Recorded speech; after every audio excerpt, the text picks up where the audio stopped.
Donc nous voici au module 2 et je vous propose d'identifier ensemble les signes majeurs de toxicité au travail.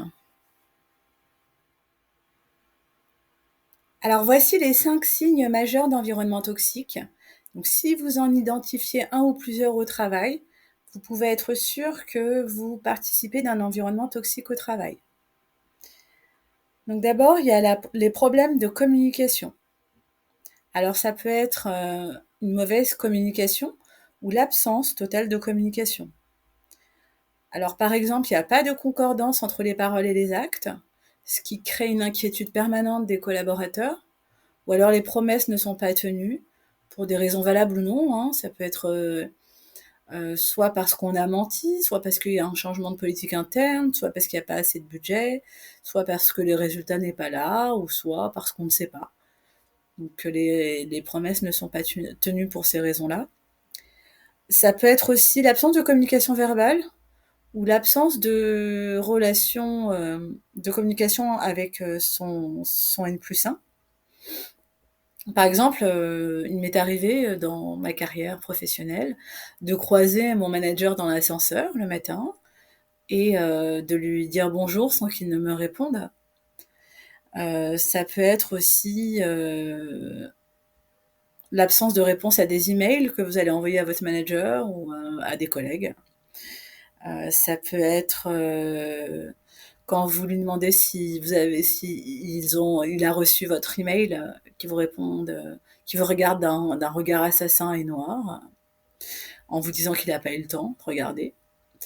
Voilà, ça peut être, ça contribue tout ça à ce que j'appelle problème de communication.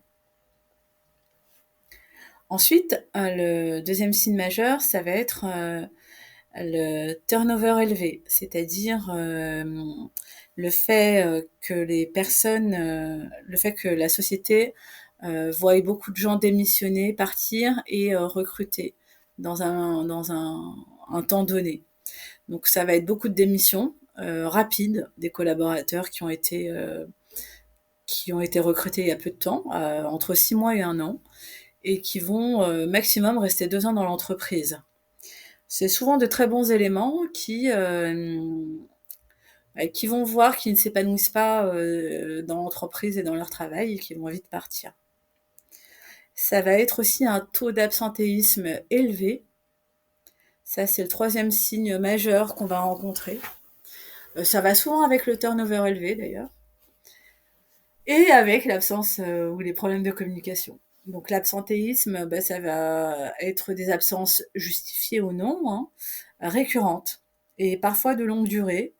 On va, dans ce taux élevé d'absentéisme, rencontrer des absences justifiées qui vont se transformer, par exemple, en mi-temps thérapeutique.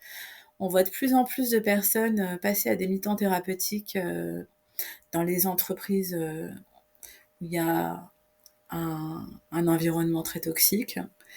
Ça va être aussi des abandons de poste. Des abandons de poste après des absences, justifiées ou non. Ensuite, ce qu'on va rencontrer comme signe majeur, ça va être la mauvaise ambiance, qui va se caractériser par l'absence de cohésion d'équipe. Voilà, pas d'esprit d'équipe, de la froideur et de la rigidité auprès des managers. Il y aura aussi beaucoup de critiques, qu'il s'agisse d'une petite erreur ou d'un retard ou d'un comportement isolé. Donc la réaction va être très forte et très dure.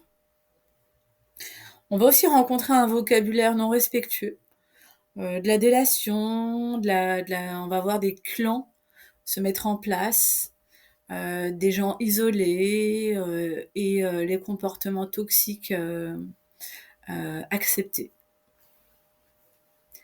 Et enfin, on va rencontrer dans cette entreprise des mauvais résultats. Donc, comment identifier les mauvais résultats? C'est très simple.